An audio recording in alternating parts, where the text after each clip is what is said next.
Good afternoon. This webinar series, Best Practices in Research Administration, is being presented by NCURA with financial support of the Eurasia Foundation and the U.S. Department of State. The slides and recordings of all Research Administration Best Practices webinars are available on the Eurasia Foundation website. Make sure to also check out additional resources on that page, including articles, past webinars, and more. Check your chat box for the link.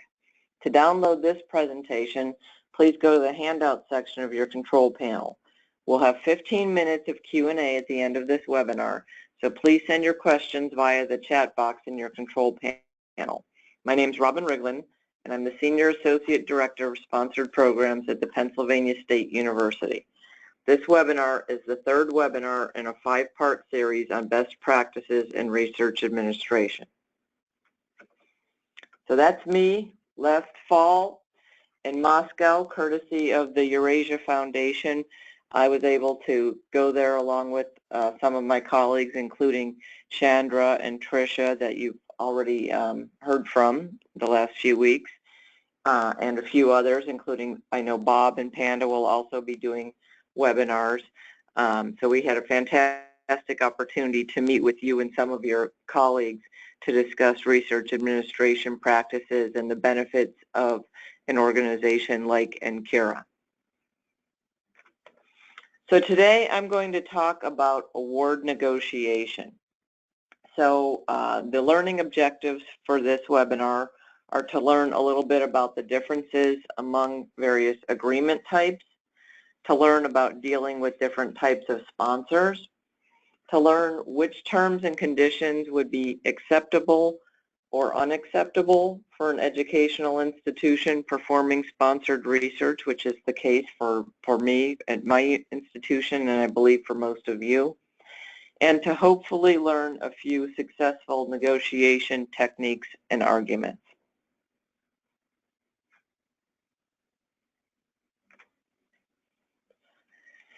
I know you've already heard from Chandra, who spoke about proposal development, and Tricia, who spoke about funding opportunities databases. So in the life cycle of a sponsored award, the finding of opportunities and the proposal development would all be in sort of very early pre-award. Where this red arrow is, the orange arrow pointing to negotiation, that's what I'm going to be discussing with you today.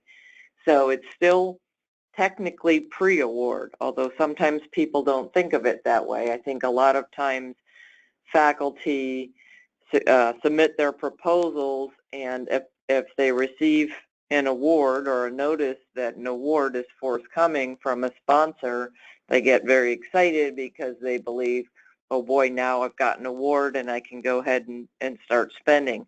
But unfortunately, sometimes the terms and conditions of the award can be very difficult, and it may take us a while to negotiate acceptable terms and conditions. So technically, we're still in the pre-award phase, because until the award is executed, signed, and accepted, you don't really have it. So first, I'm going to talk a little bit about various agreement types. Is it a gift, a grant, or a contract? I think it's very common for people to think of a research award solely as a grant, but that's not always the case. So gifts are very easy. When you're dealing with a gift is, I put a little picture of a birthday present there, because when somebody gives you a birthday present, hopefully there's what we'd say no strings attached. Here's your gift, and you can do whatever you want with it. If somebody gave you a gift of money, then you should be able to spend it however you want. And it's the same thing for a gift in support of research. So these are goods or funds, money or maybe equipment, given voluntarily with no reciprocal obligations. And the reason that a donor might give that is that it may be deductible on their taxes. That's very common here in the United States. If somebody gives a charitable donation, they can deduct that from their income tax. And with a gift, there should be no specific period of performance. If the funds aren't expended at the end of the period, there's nothing to be returned. And the transfer is irrevocable. In other words, they can't give you the gift and then say, well, I don't like what you're doing with it, I changed my mind. And there shouldn't be any financial accounting requirements, and you really don't even have to report the research results. If somebody says they're giving you a gift, but they are asking in written form for a lot of these requirements listed here, then that's a bit of a red flag that it's not actually a true gift, and it may actually be a grant. So when we talk about sponsored research awards, generally speaking, it is going to be a grant or a contract. And there are significant differences between grants and contracts. Generally speaking, a grant is what we consider financial assistance. In other words, generally speaking, the investigator, him or herself, has developed a scope of work. They have something that they are interested in studying and pursuing, and they may submit a proposal to a sponsor saying, hey, please support my work that I've already developed. So if a grant is awarded, generally speaking, the deliverables from that grant should solely be technical reports or other sorts of reports. Usually terms and conditions of a grant aren't that difficult to negotiate compared to contracts. And with a grant, it's very common and standard for intellectual property to be retained by the university. Generally speaking, the funding agency or sponsor doesn't really have interest in hanging on to any IP developed thereunder. Publications should be completely unrestricted, and usually the benefit of a grant is to benefit a field of science or a sponsor's particular program. For example, if it's the American Cancer Society, they want cancer research to be done, and then hopefully that the results of that will be published and put out for the public to see. Contracts are different because they're really more of what we would call a procurement or a purchase. So in the case of a contract, normally the sponsor themselves are the ones who've developed the scope of work. They want something done, and you just happen to be the one that they think can do it. The deliverables can be more extensive than the case of a grant. They can be reports, obviously, but they might want a prototype, a sample, some data. In the case of contracts, this is when the terms and conditions may require much more extensive negotiation. And with a contract, we usually need to produce something by a specific date. It's more of a finite period of performance. So again, grants are generally given to support a public purpose. So if you see the arrows going there, the sponsor is giving what we call it financial assistance, and the university is doing our research, and hopefully all we need to give the sponsor is some sort of a report, progress report, a final technical report, something along those lines. With contracts, the problem is the sponsor may feel like they're buying something, like I said, a procurement or a purchase. A lot of times the terms and conditions may be identical to those that, for example, a company uses for purchasing services from another commercial entity. They feel like they're buying something and they want something in return. So it's a different mentality than that of a grant, and it's a different mentality than I think a lot of universities are used to dealing with. So it probably goes without saying that terms and conditions of a contract will often take longer to negotiate than in the case of a grant. So I just said make sure you give your faculty a heads up. You know, here we sometimes have faculty that have worked in with particular sponsors for a long time where they really only got grants, and if the grants are from the same sponsor and they always have identical terms, we can usually get them into my office and process them very, very quickly. But if they suddenly decide to sort of venture outside of their comfort zone, the faculty, and submit a proposal to a different sponsor, either a different agency or an industrial sponsor or something like that, where they end up with a contract rather than a grant, and there are more problematic terms and conditions, it can take a significant amount of time for us to negotiate those terms and conditions. So again, we try to give our faculty a heads up when we feel like something may take a while to negotiate. So another factor that can influence the terms and conditions are the sponsor types.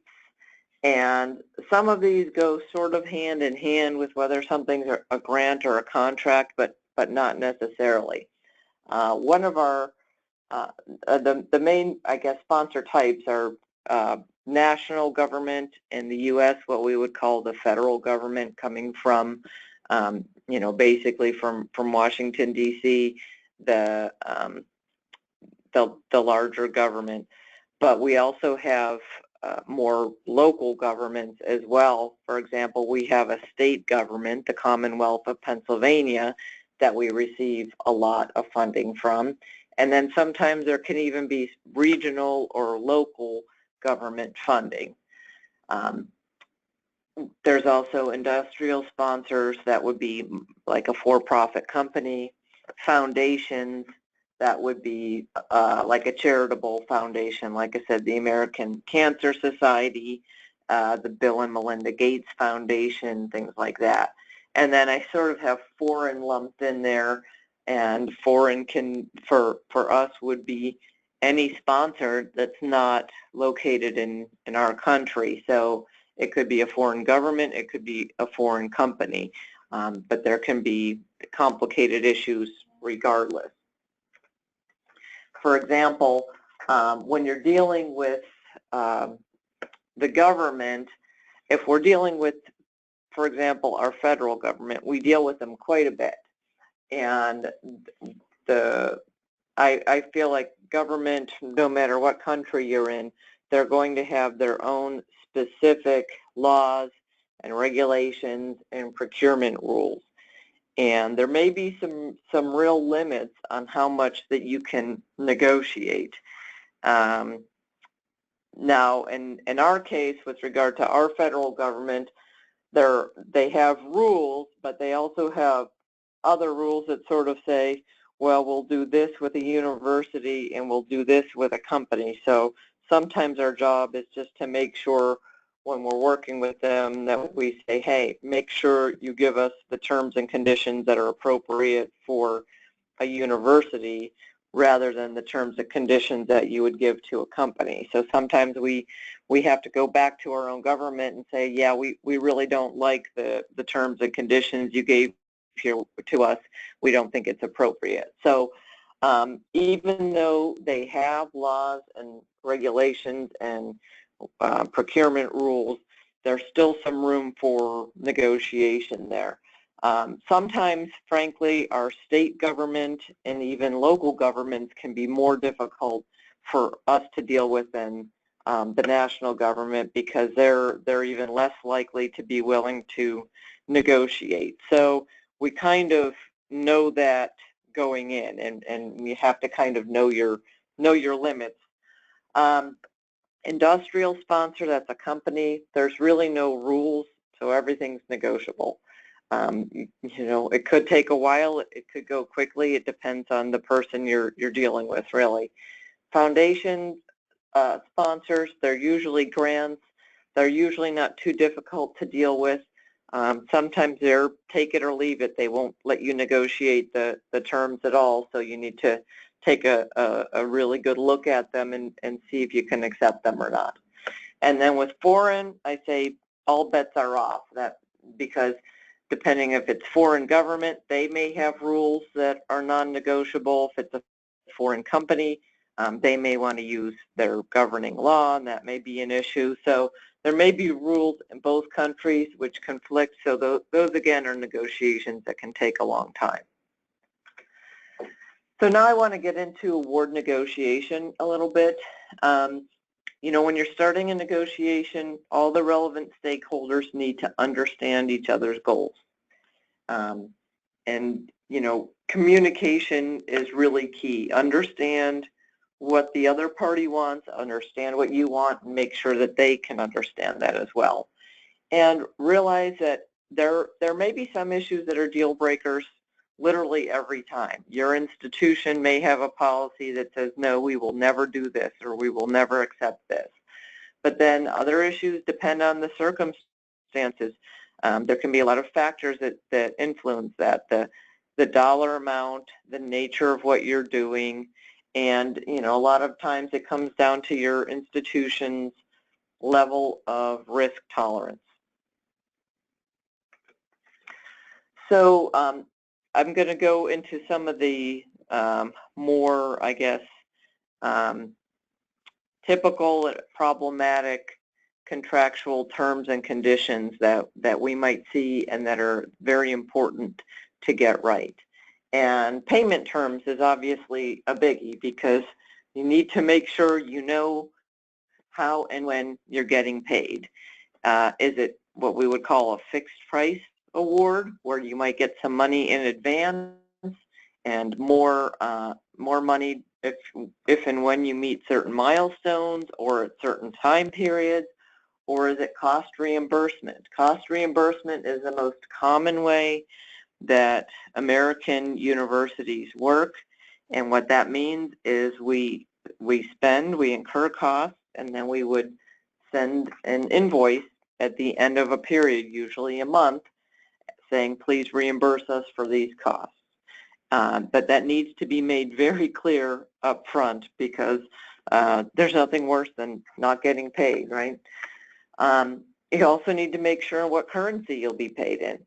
If you're working with somebody from a country that's not your own, preferably you'll be paid in your own. We very much prefer to be paid in U.S. dollars at my institution, but if the sponsor doesn't want to pay you in your own currency, you need to make some internal risk assessments to figure out whether you can accept being paid in that currency, and it may depend on the stability of that currency, and the dollar amount and the time period of the award. If it's something, you know, relatively small or short in duration, there may be less risk of large currency fluctuation, but, you know, that's something that your institution will need to assess. And you also want to know what kind of financial reports or invoice details are required, because having to spend a lot of time and effort on very, very detailed financial reports is administratively burdensome. So termination is also something you want to take a look at. Is there a termination clause, and is termination for cause or convenience? And is a termination one-way or two-way? So termination for convenience is usually fine, and that basically means that the contract can just end, can just be terminated sort of for any reason or no reason, and the sponsor should pay you for costs incurred to date. we always like to including any non-cancelable obligations incurred prior to termination date. So in other words, if they tell you today, boom, you're done, we're terminating you, but suppose yesterday we just placed an order for or received a whole bunch of, live mice or something like that we've already paid for, and it's not like an order that can be stopped. We would still get paid for that. Now, termination for cause or termination for default, we really don't like that at all, because there could be a risk if they won't that they won't pay for costs incurred, and worse if there's additional costs like for reperformance involved. And what that would mean is that, say they don't like what you're doing or they think you're doing a poor job of it, that they can terminate you and say, well, now you have to go find somebody else, or we'll go find somebody else that's going to finish this job, and then you have to pay for that. So that's a huge financial risk, and we never like to accept that. Not to mention, just philosophically, we don't believe that research can be defaulted on, because if it's research, it's not something that that even exists, right? And with termination, one way termination is sponsor only is not good. We always like to try to make it mutual, the right to terminate. In other words, either party can terminate with a certain amount of days' notice. Unfortunately, from the U.S. federal government, they have the right to terminate, and we do not. That's called termination for convenience of the government. So we have to be very careful that we don't accept an award that we're not prepared to perform on in the case of a federal contract, because they're almost certainly going to have the right to terminate, and we will not. Liability and indemnification language in the agreement is something that's very important to study very carefully.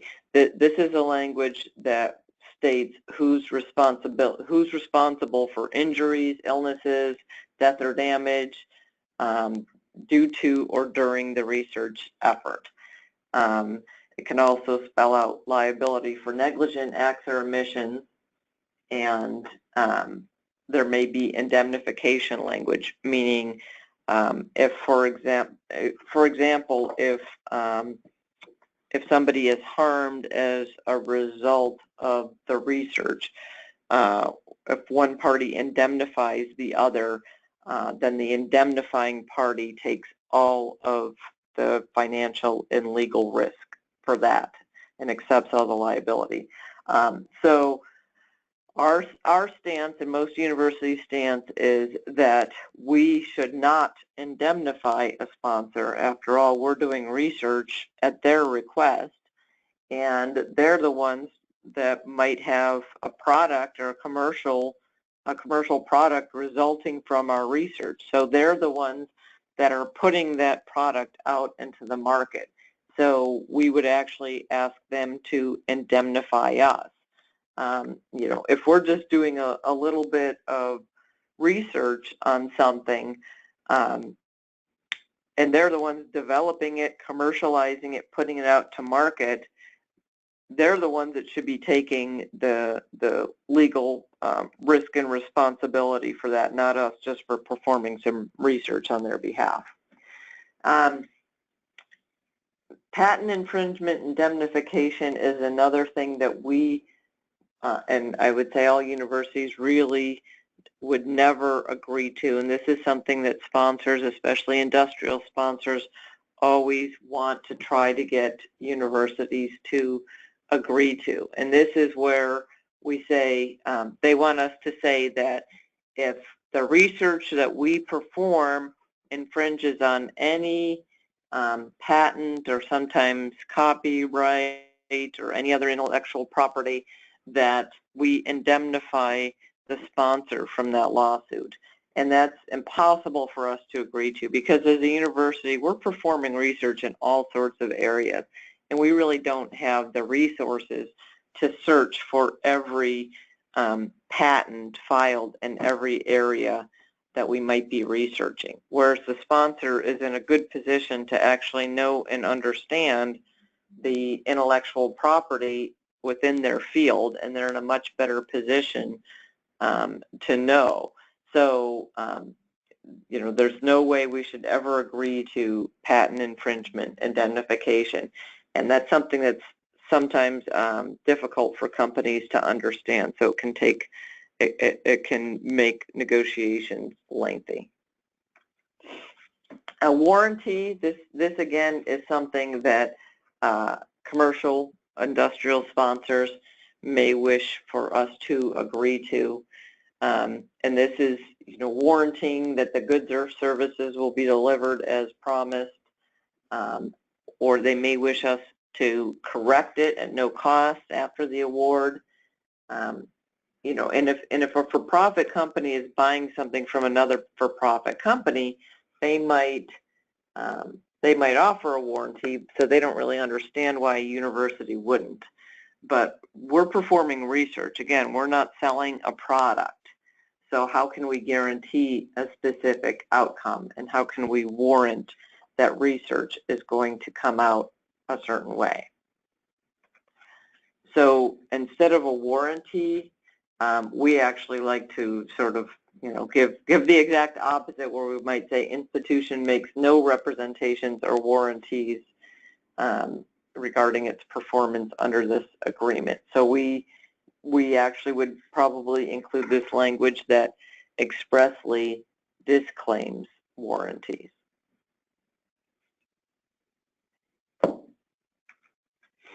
So dispute resolution is another issue. Governing law, you just have to make sure that the governing law of the agreement is acceptable to your institutions. In our case, we prefer our local jurisdiction, which is the Commonwealth of Pennsylvania, but we can actually accept others. We can also agree to go silent, meaning we don't reference the governing law.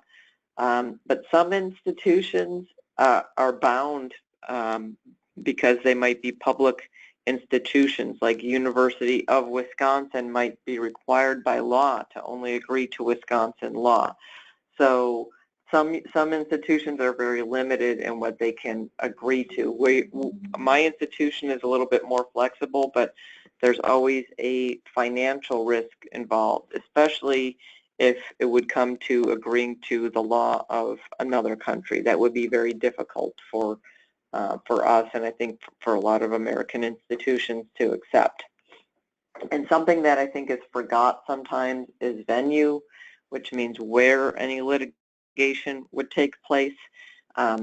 It doesn't matter if you have your local governing law if you need to fly to the other side of the world to appear in court to defend the case, because that can be very, very expensive. There are some other issues related to dispute resolution are what kind of process will be used, a traditional lawsuit or alternative dispute resolution, ADR. And under that, there might be arbitration or mediation, and you may need to spell out which rules would apply, because there are many arbitration associations in different countries. And is it binding or non-binding? If it's binding, that means that you, after the decision is rendered, you will accept that. Non-binding, sometimes I know our institution doesn't like to accept that, because you go through all of this, and then if you disagree, you say, no, we're going to go ahead and go to court anyway, which means now you're kind of going through the whole process again, and that can be time-consuming and expensive. And then sometimes you need to watch the language as to whether there are limits on what other legal options may be pursued, equitable relief or injunctive relief. So depending on where your sponsor is and what type of sponsor they are, that may limit your legal options. Our legal options, for example, with regard to our federal government, are much more limited compared to when we're dealing with a private company, and we're much more free to negotiate with a private company as far as when and where we can resolve our legal disputes. Okay, so IP, intellectual property, is something that can be a very time-consuming negotiation issue, because sometimes researchers in the course of their research develop valuable new technologies. And if it's for example, a commercial sponsor, an industrial sponsor, they may want to be able to commercialize those. So, as a negotiator, you have to protect the financial and scholarly interest of your researchers and your university. So I think it's very important that you define in the agreement exactly what intellectual property is, what it includes, and what it doesn't include. Sometimes it's just patentable inventions. Sometimes it's broader than that. And you also need to work closely with your investigators to try to determine if there is likely IP to be developed, because you don't want to waste time fighting over something that's never going to be an issue. You might be able to accept terms that you might not otherwise accept if the PI says there's no IP resulting from this, no way. So then you might be able to open up your options a little bit. And that obviously that principle applies to really all terms that you negotiate. So first of all, clarify who's going to own IP generated. Obviously, that's huge.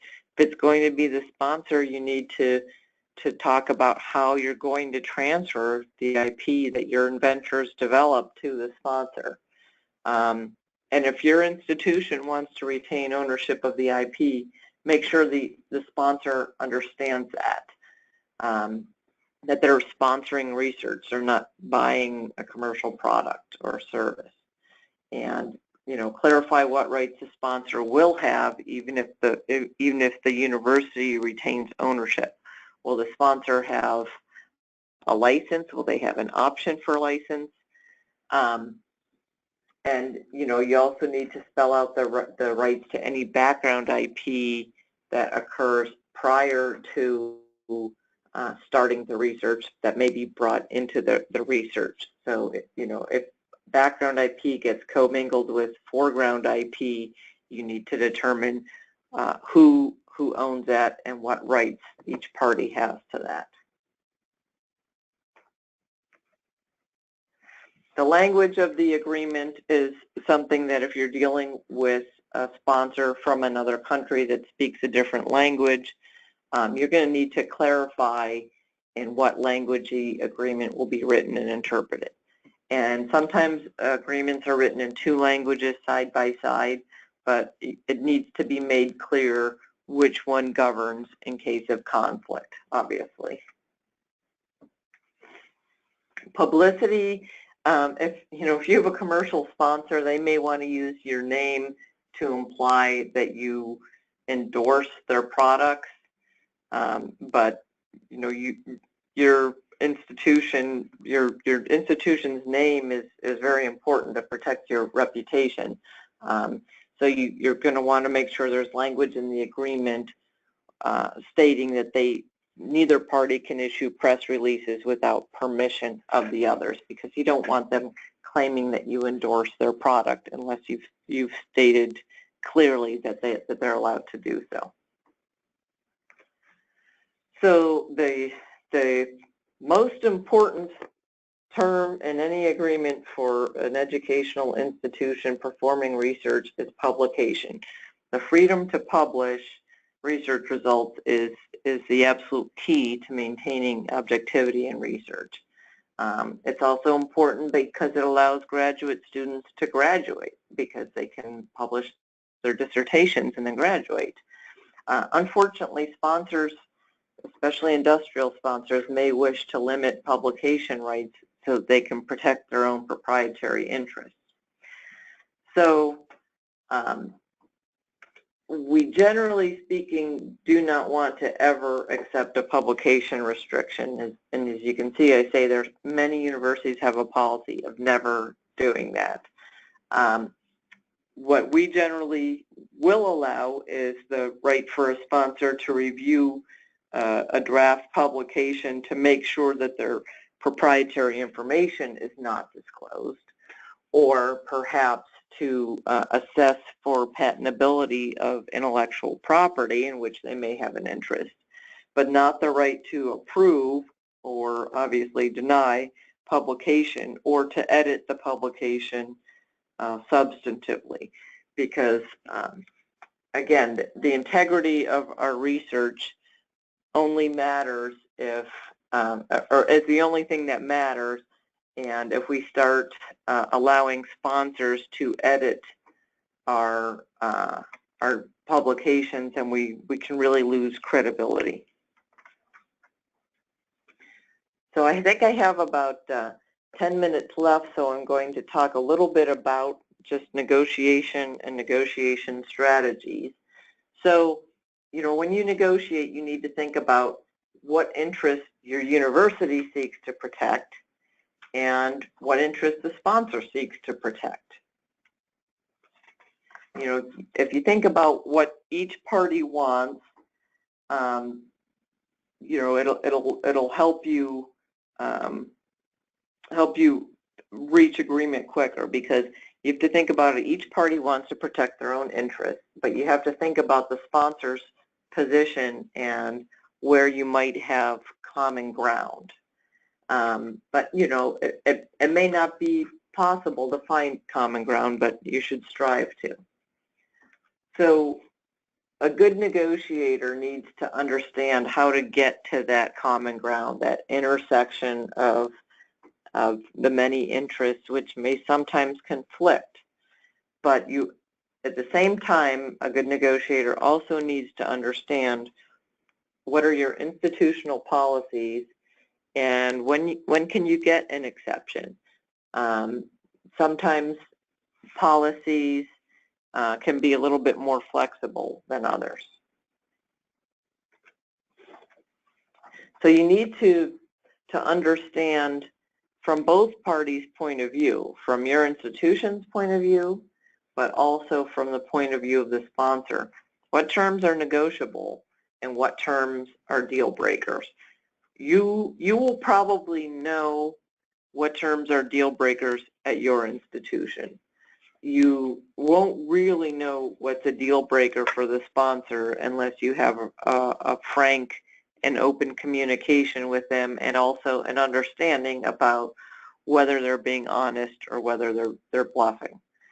You need to know at your institution who can approve an exception in an unusual circumstance. For example, if at my institution we say, well, we won't accept payment in foreign currency, I need to know if the sponsor really wants to do that, who do I ask for that approval? And when do you ask for an exception? You need to kind of know, when have I pushed this far enough that I can't push this sponsor any further? It's time to ask for an exception.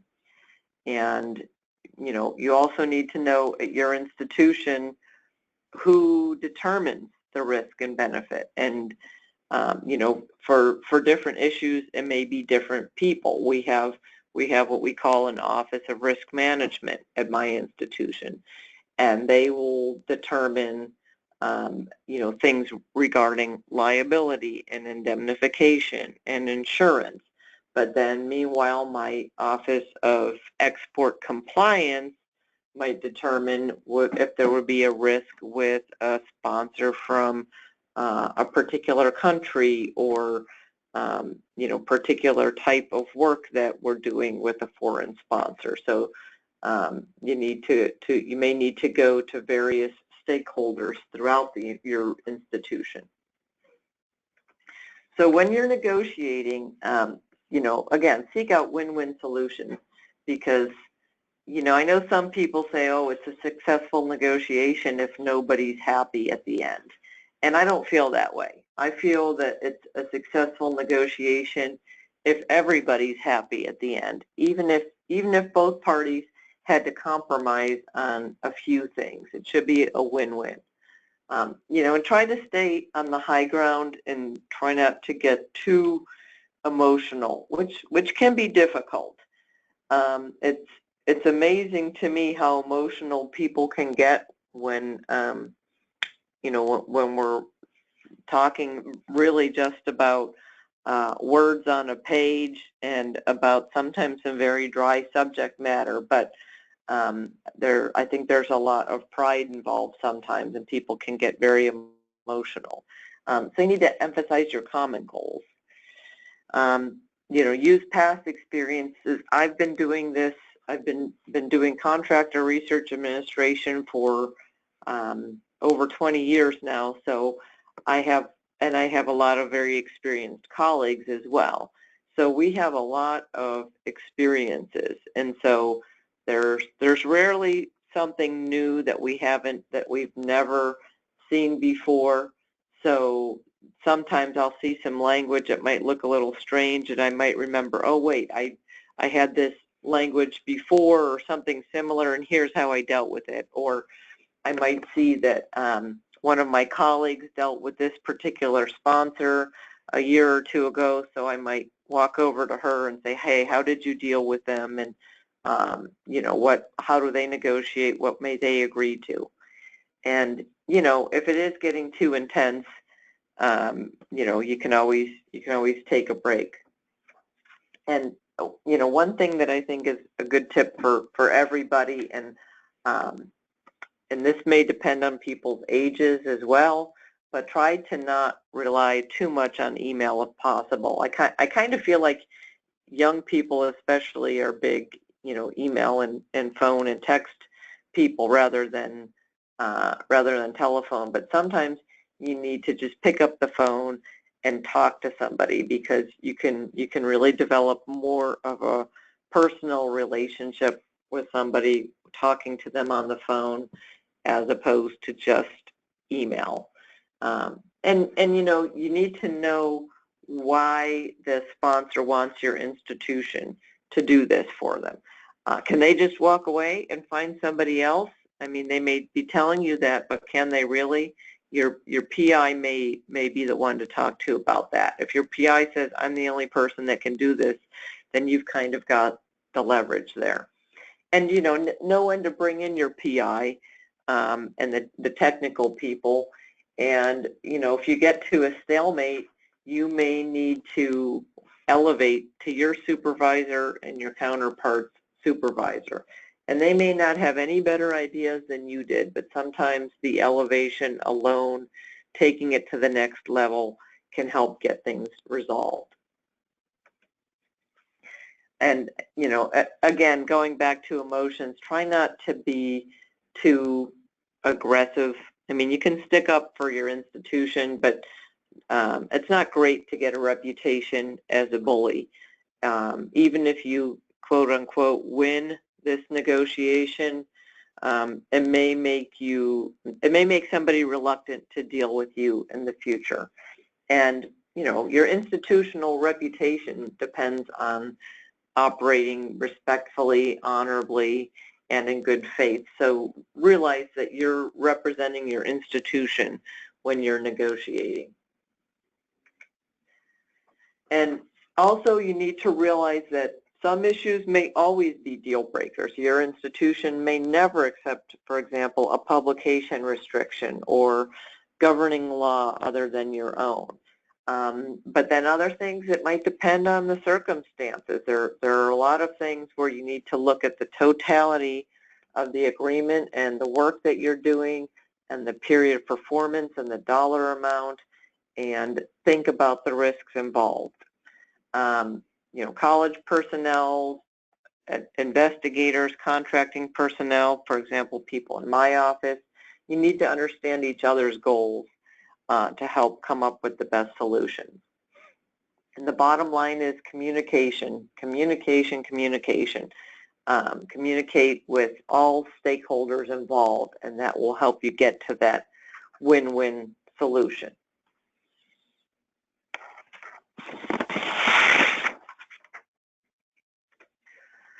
So here are some additional resources I've listed here. AUTUM is the Association of University Technology Managers.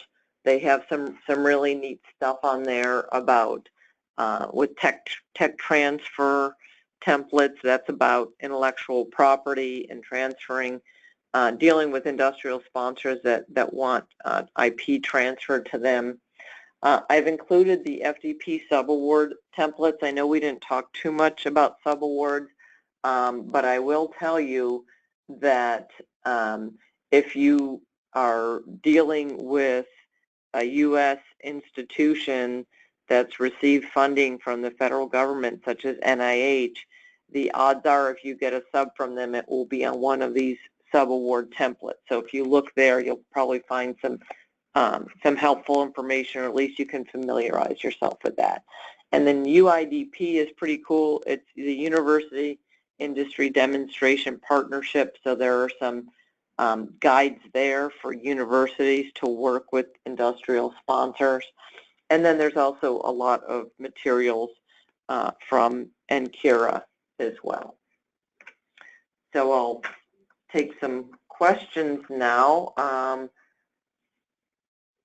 Okay, I'll look at the chat box to wait for questions, and I see some. Okay, is it okay for the sponsor of a grant to want to retain intellectual property? That is it acceptable in some circumstances for the university to not retain the IP? That's an excellent question, and it's a question that a lot of people here in the U.S. are pondering as well. I will tell you this, in the U.S., most universities retain ownership of their IP in all circumstances. However, we do not have that approach at Penn State. At Penn State, about 5 years ago, we changed our policy so that we do allow the sponsor to take ownership of IP as long as our investigators, the inventors, agree to do so. So it depends on your university's policy, and people at the level of president or vice president for research will probably be the ones that would determine your institution's IP stance, but it's an individual institution decision. Like I said, Penn State, we're not the norm in the U.S. because most universities would not allow the sponsor to take ownership of IP, but we found that we weren't developing valuable commercial IP, and we were wasting a lot of time arguing about it. So we changed our policy about 5 years ago, and it's been, I think, very helpful. And there are other universities that have something a little bit similar. It's definitely not the norm, but you can do whatever your university's policy is. Next question, does sponsor type determine the termination form? It can. It certainly can. I would say, you know, in the case of, for example, a foundation, they might be more likely to have termination language that's a little bit easier to take. It might say that they can terminate, but that they would pay us for all non-cancelable obligations incurred prior to termination. It's generally the industrial sponsors that believe that they are buying a service or a product that are more likely to have problematic termination language, where they might say something along the lines of, you know, we can terminate you for default or for breach, and then you have to pay us to make up the cost or reperformance of another entity. So, you know, it's not black and white, but generally speaking, you're going to get more friendly termination language from, I would say, from a foundation, possibly even, or likely even, the federal government, your national government, if they have nice standard terms. With industrial sponsors, you can really get some difficult termination language. Well, let's see. What are models of transferring IP? Is it common that all rights come to the university, not to the PI? So what we have here, and this is pretty common or standard, we have all employees at our university, upon employment, sign something called an intellectual property agreement. And that states that if you invent something during the course of your employment, that you are, even though you're the inventor, technically your name will be on the patent as the inventor, you are transferring the ownership of that to Pennsylvania State University. Then in return, you will get certain, the university will pay you certain amount of money. And again, that's every employer is going to have some different form of that agreement.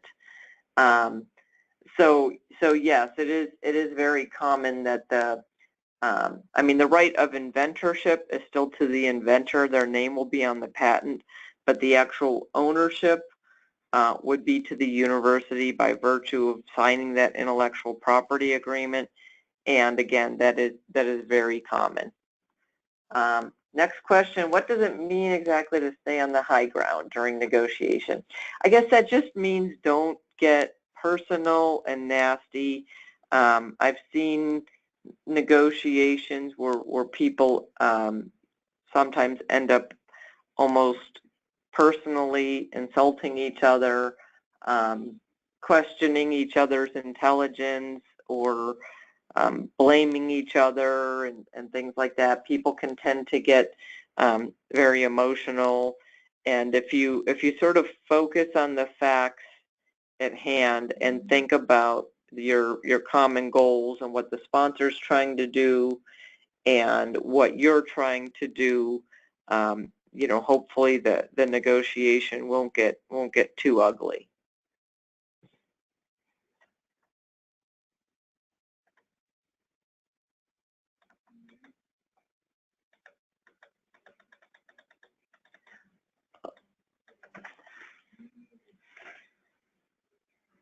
Okay, one more question. Doesn't the faculty always want the award to be accepted? Yes. If that's the case, what negotiating leverage does the research administrator truly have?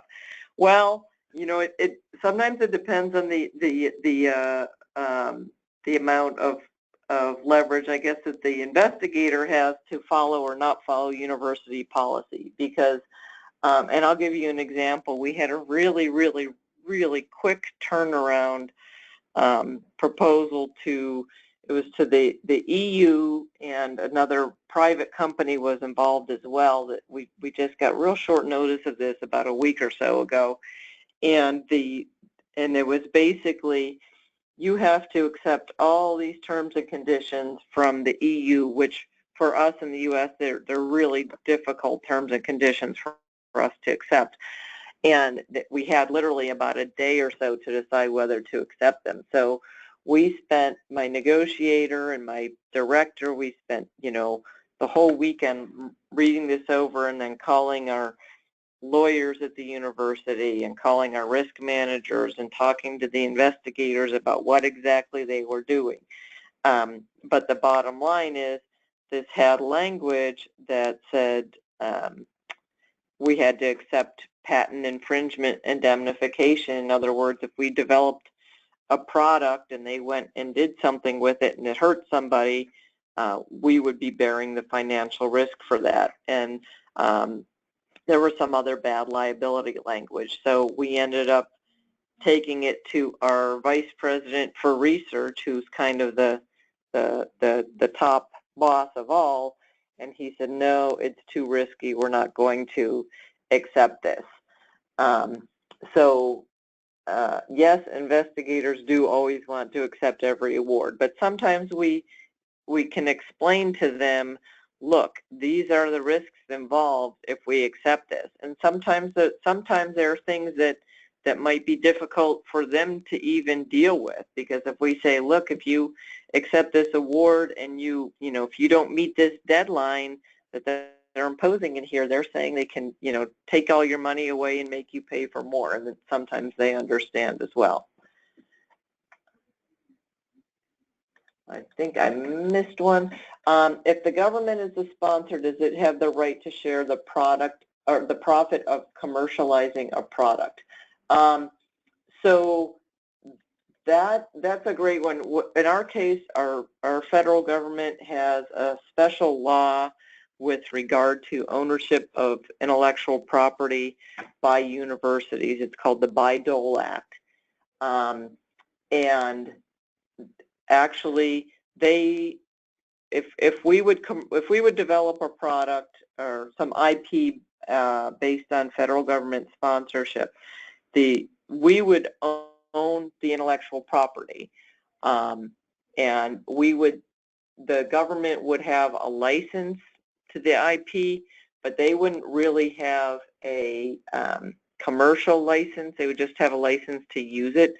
So if we license that IP to a commercial company and they made a lot of money off of it and we made a lot of money off of it, the federal government really wouldn't share in that profit. So that's actually IP from federal government funding is actually a really great deal for universities in the U.S. And I think I missed one here where it says, how do you deal with publicly unavailable questions, transferring of intellectual property, publications? I'm not quite sure that I understand that. But if somebody wants to follow up, because I think we're out of time, if you want to follow up with that question, I think EF and NCURA can get that question to me if you can clarify that there. And I guess maybe one more question I'll sneak in here. Is it possible to transfer negotiation powers to persons that are not part of a research team, such as administrative staff? Is that common? Yes, absolutely. That's the way it's done here and in most U.S. institutions. I work in the Office of Sponsored Programs. I have a law degree, but not everybody here does. A lot of people have various backgrounds but have learned how to negotiate research awards. And for the most part, we don't have technical backgrounds at all. We focus on negotiating the terms and conditions of the research award. So we're not part of the research team at all. And that is very common. So I think I need to wrap up now. So this concludes my presentation today, and as a reminder, the slides and recordings of all Research Administration Best Practices webinars are available on the EF website. A recording of this webinar, along with the PowerPoint presentation in both English and Russian, will be uploaded by next week. Please check your chat box for the link. And to find out more about NCURA, please go to www.ncura.edu. And if you have any questions about award negotiations, please feel free to contact me at rbs15@psu.edu. I'd love to hear from you. And if you have other questions about research administration, please contact Jesse Zito, Director of NCURA Global, at szeto@ncura.edu. And we hope that you'll be able to join us for next week's webinar. Robert Andreessen, Director of the Research Financial Services at the University of Wisconsin-Madison, will be presenting on award management. So before you exit the webinar, please fill in the post-webinar survey, and you can find a link to the survey in the chat box. Spasibo Bolshoye. Thanks again for joining me, and have fun with Bob next week.